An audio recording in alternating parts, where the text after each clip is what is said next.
sa isang German concentration camp sa Poland na okupado ng mga Nazi. Isang batang lalaki na si Eric ang marahas na hiniwalay sa kanyang ina ng mga gwardyang Nazi. Habang hinihila palayo ang kanyang ina at isinasara ang mga pinto, sumisigaw si Eric at pilit na inaabot ang ina. Sa kanyang matinding dalamhati, may nangyaring kakaiba, nagsimulang yumupi ang metal na tarangkahan gamit lamang ang kanyang isipan. Ilang gwardya ang kinailangang pigilan siya, ngunit bago tuluyang bumigay ang tarangkahan, isang gwardya ang nakapagpabagsak sa kanya. Mula sa isang bintana malapit doon, may isang misteryosong lalaking nanunood ng pangyayari habang umiinom ng tsaa, tila may masamang balak. Samantala, sa Westchester County, New York, nakahiga si Charles Xavier sa kanyang kama nang biglang makaramdam na parang may kakaiba. Kinuha niya ang isang baseball bat at maingat na inikot ang kanilang malaking mansyon. Naabutan niya ang kanyang ina sa kusina, na nagsabing kukuha lang siya ng merienda. Ngunit nagduda si Charles, matagal nang hindi pumapasok ang kanyang ina sa kusina. Who are you? My mother has never set foot in this kitchen in her life. And she certainly never made me a hot chocolate. Unless you count ordering the maid to do it. Nagbago ang anyo ng babae at lumitaw ang kanyang tunay na anyo, isang mutant na kulay asul ang balat. Sa halip na matakot, natuwa pa si Charles na may nakilala siyang katulad niyang mutant din. Ipinakilala niya ang sarili bilang si Raven, at inanyayahan siya ni Charles na manirahan kasama ng kanyang pamilya, nangakong hindi na niya kailanman kailangang magtago o magnakaw ng pagkain. Balik sa kampo, ang siyentipikong si Sebastian Shaw, na nakasaksi sa kapangyarihan ni Eric, ay kinausap siya ng tila maghiliw tungkol sa tsokolate at henetika. Naglagay siya ng barya sa mesa at hinikayat si Eric na igalaw ito gamit ang kanyang abilidad na ipinamalas niya kanina.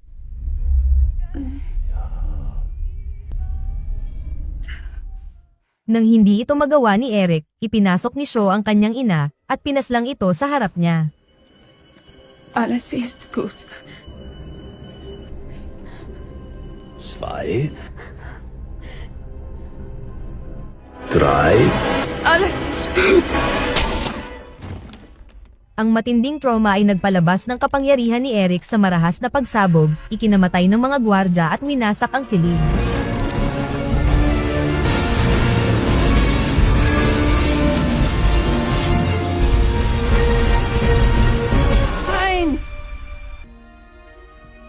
Tuwang-tuwa si Shaw nang matuklasang ang galit ang nagpapalakas sa kakayahan ni Eric. Iniabot niya ang barya at saka umalis. Lumipas ang panahon sa taong 1962. Sa Switzerland, si Eric na ngayon isang adulto ay nakaupo sa silid ng hotel, nagmumuni-muni habang pinaiikot ang parehong barya na ibinigay sa kanya ni Shaw noon gamit ang kanyang kapangyarihan. Tinutugis niya si Shaw, at dahil sa puot na laman ng kanyang puso, inihagis niya ang barya sa litrato ni Shaw na nakapaskil sa mapa. Sa Oxford, England, ibang landas ang tinatahak ni Charles Xavier. Sa isang bar sa universidad, niligawan niya ang isang babae na may magkaibang kulay ng mata, nahuhulaan pa ang paborito nitong inumin gamit ang telepatiya. Naiinggit si Raven at biglang sumabat sa kanilang usapan. Pag-uwi nila, nagtatanong si Raven tungkol sa kanyang anyo at patuloy na naguguluhan sa kanyang pagkatao, habang abala si Charles sa kanyang thesis tungkol sa mutation. Si Raven, na ngayoy ampon niyang kapatid, ay nakatira kasama niya at nagtatrabaho bilang waitress. Samantala, pumasok si Eric sa isang bangko dala ang gintong Nazi bar. Nang tangkain ng bangkero na i-activate ang alarma, ginamit ni Eric ang kanyang kapangyarihan upang hilain ang metal na pasta mula sa bibig ng lalaki, na pilitan itong ibunyag ang kinaroroonan ni Shaw sa Argentina. Binalaan niya ang bangkero na manahimik at umalis. Sa kabilang banda, sa Las Vegas, inoobserbahan ng CIA agent na si Moira McTaggart ang ilang kilalang personalidad, kabilang si Colonel Henry sa labas ng Hellfire Club.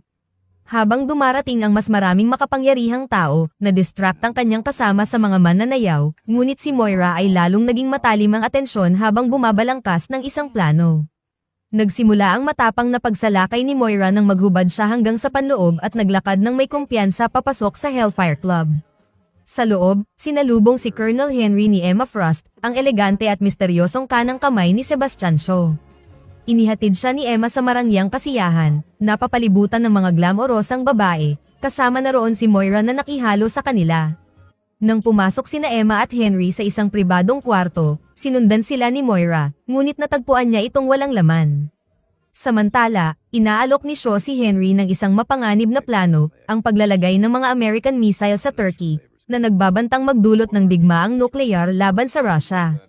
Habang nag-iimbestiga, nadiskubre ni Moira ang isang nakatagong mekanismo na nagdala sa kanya sa isang lihim na opisina. Doon niya napanood sina Shaw, Emma, Riptide, at Azazel. Pagkatapos bantaan ni Shaw si Henry, agad siyang dinala ni Azazel gamit ang teleportation technique nito. Ilang sandali lang, biglang lumitaw si Henry sa war room, iginigiit na maglagay ang US ng mga nuclear missile sa Turkey. Tumawag si Agent Moira para balaan ang mga opisyal, ngunit hindi siya pinaniwalaan at tinuring lang na baliw, dahil narito na ang colonel sa war room at imposible raw na nasa Hellfire Club pa din ang colonel. Sa ibang lugar, ipinagdiriwang ni Xavier ang kanyang pagtatapos kasama si Raven. Natuntun sila ni Moira, umaasang makausap si Charles tungkol sa mutation. Samantala, sa isang tahimik na tavern sa Argentina, pumasok si Eric at umorder ng serbesa, at napansin ang isang litrato na nagpasiklab ng kanyang galit. Sa isang mesa, nakaupo ang dalawang lalaking mga dating sundalong Nazi. Mabilis na pinagdugtong-dugtong ni Eric ang mga piraso ng palaisipan. Ngunit sa halip na umatake agad, nakisali si Eric sa kanila, kunwaring kaswal na nakikipag-usap at tinanong sila kung ano ang nagdala sa kanila sa Argentina. Tumagay sila ng sabay, ngunit habang dumadaloy ang alak, lalo't lalo pang tumalim ang mga tanong ni Eric. Sa huli, itinaas niya ang manggas ng kanyang damit at ipinakita ang kanyang tattoo mula sa concentration camp, ang marka na iginuhit ng mga Nazi noong digmaan. Isa sa mga lalaki ang biglang sumugod kay Eric na may patalim, pero malaking pagkakamali iyon. Mabilis niyang inagaw ang armas at siya ring itinarak sa kamay ng kalaban. Nakiusap ang lalaki, sabay sabing sumunod lang daw sila sa mga utos. Klasikong palusot. Nang tanungin nila kung sino siya, malamig siyang sumagot, ang halimaw ni Frankenstein, naghahanap ng kanyang lumikha, at ang lumikha na iyon, si Sebastian Shaw. Samantala, nakainom na si Xavier sa isang bar nang lapitan siya ni CIA agent Moira MacTaggart. Tinanong siya tungkol sa mga mutant, pero imbes na seryosohin, nilandi lang siya ni Charles. Nagbago iyon nang basahin niya ang isip ni Moira at nakita ang buong kaguluhan sa Hellfire Club. Biglang natauhan si Xavier at pumayag na makipagtulungan kay Moira. Sa kabilang banda, nasa marangyang yate si Sebastian Shaw kasama si Colonel Henry. Galit ang opisyal dahil hindi siya nabayaran, kaya naglabas ito ng granada. Kalmado si Shaw, inagaw ang granada at hinila ang pin, at inabsorb ang buong pagsabog na parang dagdag lakas lang. Lumalabas na isa rin palang mutant si Shaw na kayang sumipsip ng enerhiya at tila hindi tumatanda. Sa isang tapik lang, ibinalik niya ang enerhiya kay Henry na sumabog kaagad. Pagbalik sa US, dinala ni Moira sina Xavier at Raven sa CIA upang kumbinsihin ang mga pinunong opisyal tungkol sa mga mutant at malaking banta si Sebastian Shaw. Sa simula, walang naniwala sa kanilang mga sinasabi hanggang sa ipakita ni Xavier ang kanyang telepathy ability at inihayag ni Raven ang kanyang tunay na anyo. Dahil doon, napatunayan ng mga opisyal na totoo ang mga mutants, at dinala sila sa isang sikretong pasilidad ng CIA pero sa tulong ni Moira, nakatakas sila at nagsimulang tugisin si Shaw. Sa dagat, nahabol na rin ni Eric ang yate ni Shaw at sinimulan ang pag-atake. Pero mabilis na gumanti si Emma Frost gamit ang kanyang telepathy, pinigilan ang kilos ni Eric at itinapon siya sa dagat. Habang dumarating ang US Coast Guard, naramdaman ni Emma ang presensya ni Xavier at tinakpan ang lokasyon ni Shaw. Sorry, a telepath.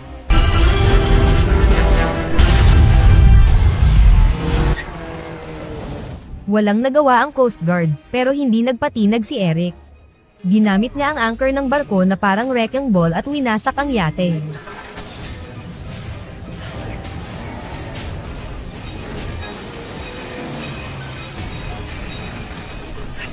Tumakas si Shaw gamit ang submarine, ngunit muntik nang malunod si Eric habang hinahabol ito, hanggang sagipin siya ni Xavier. Pagkatapos noon, bumalik sila sa pasilidad ng CIA at sumama na rin si Eric kina Xavier at Raven. Doon nila nakilala si Hank McCoy, isang henyo at siyentipiko na itinatago ang kanyang pagka-mutant. Aksidenteng nailantad ni Xavier ang kanyang lihim, pero naging magkaibigan din sila. Gamit ang makinang imbensyon ni Hank na tinatawag na Cerebro, nagsimula silang maghanap ng iba pang mga mutant sa iba't ibang panig ng lugar para bumuo ng koponan. Naglakbay sina Xavier at Eric sa pagre-recruit ng mga mutant kung saan may mga ilang sabik, mayroon ding walang interes, lalo na ang isang bugnutin na nagsabing, Go fuck yourself. Oo, si Wolverine iyon. Samantala, alam ni Shaw na siya ay tinutugis ng CIA at ilang mutants, kaya't pinapunta niya si Emma upang makipagkita sa isang general ng Russia bilang kahalili niya. May bago rin siyang gamit, isang makinis na helmet na idinisenyo para harangin ang mga kapangyarihan ni Xavier na telepath. Balik sa pasilidad ng CIA, ipinagmamalaki ni na Xavier at Eric ang kanilang bagong buo na koponan ng mga mutants, bagaman si Xavier lang talaga ang tuwang-tuwa. Nakikita niya ang potensyal ng mga bayani sa kanila. Samantala, nananatiling nagdududa si Eric nang aprubahan ng CIA ang isang misyon para hadlangan si Shaw. Nagbabala si Eric na hindi pa handa ang mga bagong recruit, ngunit buo ang tiwala ni Xavier sa kanila. Balik sa grupo ng mga bagong recruit ng mutants, nagpakilala sila sa bawat isa at ipinakita ang kanya-kanya nilang mga kapangyarihan. Naunang pinakita ni Raven ang abilidad niya, at sumunod si Darwin na may kakayahang gawing baluti ang katawan at umadapt sa paligid para makasurvive. Sumunod ay si Banshee, na may kakayahang magbuga ng malakas na pagsigaw. Si Angel, ay may kakayahang bumuga ng apoy at magpalabas ng pakpak sa likuran niya. Ang huli ay si Alex, na may abilidad na magpakawala ng sonic wave. Pagkatapos nun ay nagparty ang grupo kasabay ng pagdating ni Moira, Eric at Xavier. Bahagyang nanghina ang optimismo ni Xavier nang mahuli niya silang nagkakatuwaan na parang mga sobrang sabik na bata. Si Raven, na sinubukan pagaanin ang sitwasyon, ay naghayag na nakapili na silang lahat ng kani-kanilang codename. Siya pa nga ang nagbigay ng palayaw kay Xavier bilang Professor X at kay Eric bilang Magneto. Hindi naman natuwa si Xavier. Sa kabila ng pagiging inosente ng grupo, itinuloy ni na Xavier at Eric ang misyon. Samantala, nakakuha ng intel ang CIA na si Shaw ay makikipagpulong sa Russian Defense Chief sa Moscow. Dahil dito, ipinadala agad nila ang bagong buo ng mga mutants sa nasabing lugar. Dumating ang grupo sa Russian military retreat kung saan magaganap ang pagpupulong ni Shaw at ng Russian Defense Chief. Sa kasamaang palad, hindi sinasadyang nakadaan sila sa isang checkpoint.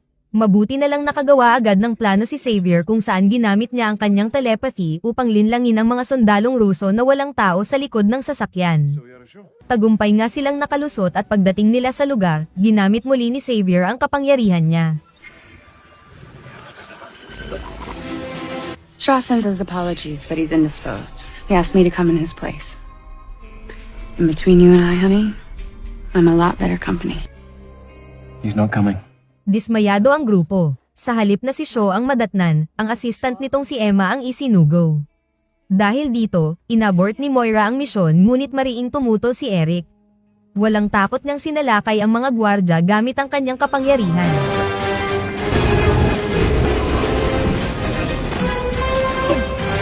Sumunod din sa kanya si Xavier. Samantala, nilinlang ni Emma ang defense chief gamit ang telepath nang biglang dumating si Xavier at Eric. Pathetic.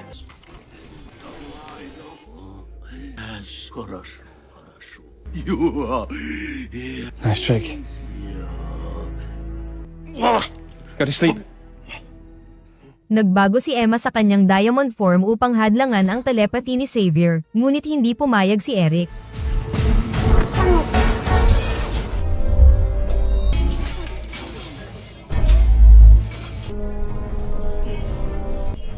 Where's Shaw?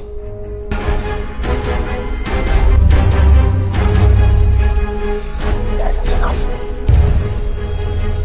Halos durugin na niya ito hanggang sa bumalik si Emma sa normal na anyo, kaya't nabasa ni Xavier ang kanyang isipan. Ang kanyang natuklasan ay kakilakilabot, plano ni Shaw na pasiklabin ang isang digmaang nuklear, naniniwalang mawawala ang mahihinang tao at magsisimula ang pamamayani ng mga mutants sa mundo. Samantala, nilusob ni Shaw kasama sina Azazel at Riptide ang pasilidad ng CIA at pinatay ang lahat ng mga gwardya doon.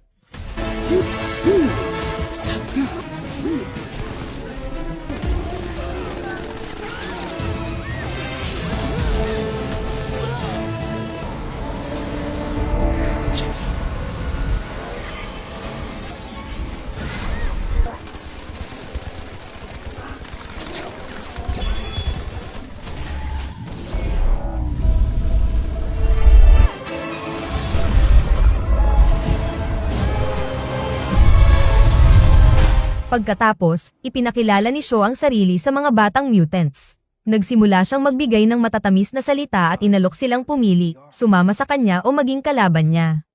Ipinaliwanag niyang maaari silang kumampi sa kapwa nilang mutants o ipaglaban ang mga taong takot at galit sa kanila. Dahil karamihan ay nakaranas ng diskriminasyong iyon, tumagos ang kanyang talumpati. Umalis si Angel upang sumama kay Shaw. Tumindig si Darwin at nagpanggap na sasama rin kay Shaw. Ngunit habang palabas sila, pinatigas niya ang kanyang balat at tinakpan si Angel, habang si Alex ay naglabas ng kanyang enerhiya. Sa kasamaang palad, nasipsip lamang ni Shaw ang lahat ng atake. Pinatay niya si Darwin sa pamamagitan ng pagpuwersa rito na sipsipin ang sobrang dami ng enerhiya. Pagdating sa Moscow, minanipula ni Shaw ang isang general ng Russia, hinihikayat itong maglunsad ng mga missile patungong Cuba bilang tugon sa agresyon ng Amerika. Tinawag itong kalokohan ng general, ngunit ipinakita ni Shaw ang kanyang punto sa pamamagitan ng pananakot. Kalaunan, bumalik sina Eric at Xavier at nadatnan ng mga mutants na nagdadalamhati. Nang matanto ang panganib, nais sanang pauwiin ni Xavier ang mga ito, ngunit iminungkahi ni Eric na manatili sila upang ipaghiganti si Darwin. Madali niyang nakumbinsi si Xavier at sinimulan nilang sanayin ang grupo. Nang lumabas sa balita na magpapadala ang Russia ng mga missile sa Cuba, naghanda ang mga Amerikano para sa digmaan, at nagpatupad si Pangulong Kennedy ng blockade. Samantala, dinala ni Xavier ang mga mutant sa kanyang lumang mansyon upang maging ligtas. Doon, tinulungan niya ang bawat mutant na hasain ang kani-kanilang kapangyarihan. Sa una ay nabigo ang mga ito, ngunit ginawa ni Xavier ang lahat ng makakaya upang palakasin ang kanilang loob at mailabas ang tunay na potensyal ng kanilang kapangyarihan. It's that struggle which is holding you back. Get set. Marks. Go. Well, this is just the prototype. The real one. Wonderful work, Hank. Thank you very much. All right, Alex.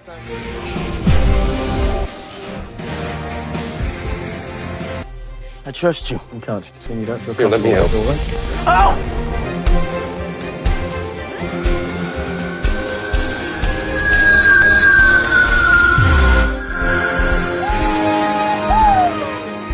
Pagkatapos, hinamon ni Xavier si Eric na ipaharap sa kanila ang dambuhalang radar tower gamit ang kanyang kapangyarihan, pero nabigo si Eric. Dahil dito, tinuruan siya ni Xavier na may lalabas niya ang totoong potensyal ng kanyang kapangyarihan kung matututunan niyang kontrolin ang kanyang galit. So much more to you than you know. It's good too. I felt it. And when you can access all that, you'll possess a power no one can match.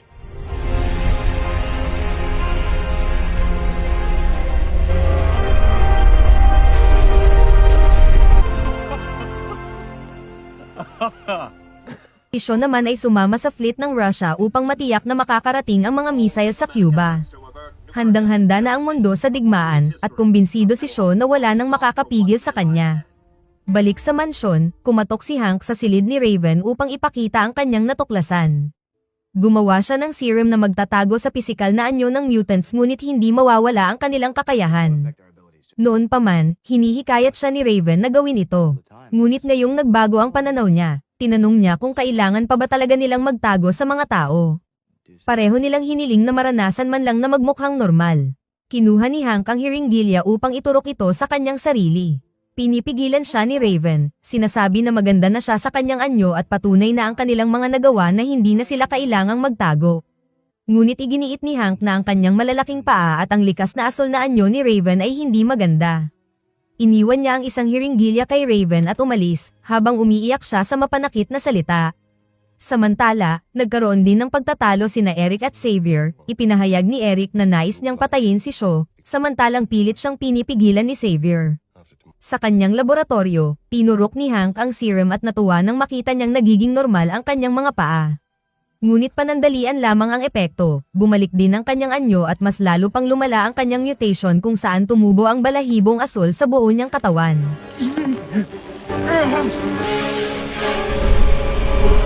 Sa kanyang kalungkutan, lumapit si Raven kay Eric, na nagbigay ng kapanatagan sa kanya, siya ay perpekto sa kanyang tunay na anyo. Wala siyang kailangang itago. Subalit kabalintunaan naman para sa pananaw ni Xavier, ayaw niyang ipakita ni Raven ang tunay nitong anyo upang maiwasan ang panghuhusga ng mga taong makakakita sa kanya. Tumitindi ang tensyon sa pagitan ni Raven at Xavier nang akusahan siya ni Raven na mas pinipilit niyang makuha ang pagtanggap ng sangkatauhan kaysa gawin ang tama para sa mga mutants. Para kay Raven, ang idealismo ni Xavier ay isang anyo ng pagtanggi, ngunit iginiit ni Xavier na lumalaban siya para sa kapayapaan. Raven. Kinabukasan, nakakita si Xavier ng isang sulat mula kay Hank na iniimbitahan silang pumunta sa base militar. Pagdating nila sa kanyang laboratorio, nadatnan nila itong magulo. Habang nagtataka sila kung ano ang nangyari, natagpuan nila ang mga espesyal na kasuotan na dinisenyo ni Hank para sa kanila. Nang nakasuot na sila ng mga iyon, nagtungo ang grupo sa airbase. Lumabas si Hank sa bago niyang anyong bughaw na halimaw at ipinaliwanag na hindi gumana ang lunas at sa halip ay napalakas pa nito ang kanyang mutant genes. Pinanatag ni Raven si Hank at tiniyak sa kanya na mas maganda ang anyo niya ngayon at wala nang dahilan para magtago. Sumang-ayon si Eric at nagbigay ng papuri, ngunit Don't mock me. Hank, put him down immediately, please. sa kabila ng tensyon, tinanggap ni Hank ang codename na Beast at naghanda ang koponan para sa labanan. Lumipad ang grupo patungo sa naval blockade, umaasang mapipigilan ang napipintong digmaan. Nanginginig ang kapaligiran habang parehong naghahanda sa tunggalian ang mga puwersang Amerikano at Ruso. Kapag ang cargo ship na may dalang nuclear missile patungong Cuba ay lumampas sa hangganan na itinakda ng mga Amerikano, dito magsisimula ang digmaan. Hindi handa ang mga Ruso sa digmaang ito kaya nagkaroon ng bagong utos kung saan pababalikin nila ang cargo ship. Sa kasamaang palad, patuloy pa ring sumusulong ang cargo ship, ang hindi nila alam ay pinaslang na pala ni Shaw at ng kanyang pangkat ang mga tripulante upang manatili itong nakasulong at hindi na mabawi pa at lalong magpataas ng banta ng gyera. Dahil dito, ginamit ni Xavier ang kanyang telepathy upang kontrolin ang isang commander ng Ruso at pasabugin ang cargo ship na may dalang nuclear bago ito makatawid sa linya. Son of a... That telepath is powerful.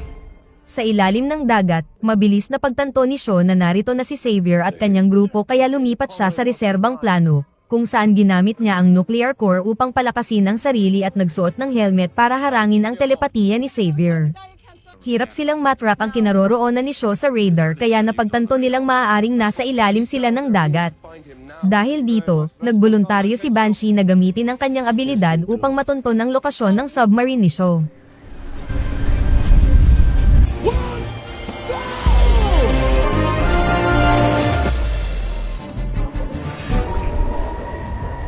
Natunton nga ni Banshee ang submarine ni Shaw at binigyan ng hudyat si Eric.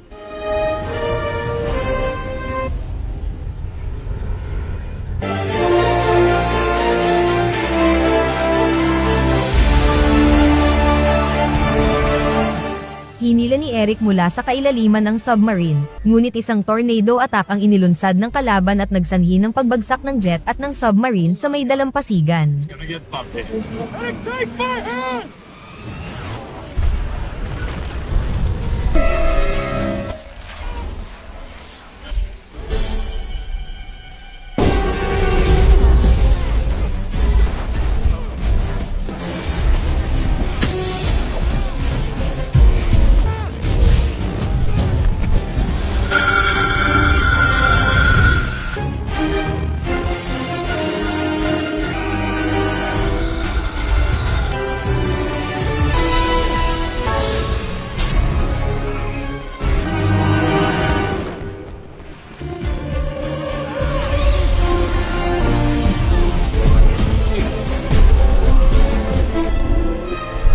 Stop! Azazel.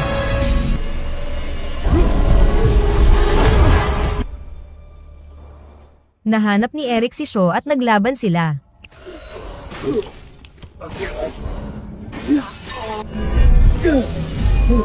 Hindi umubra si Eric sa lakas ni Shaw.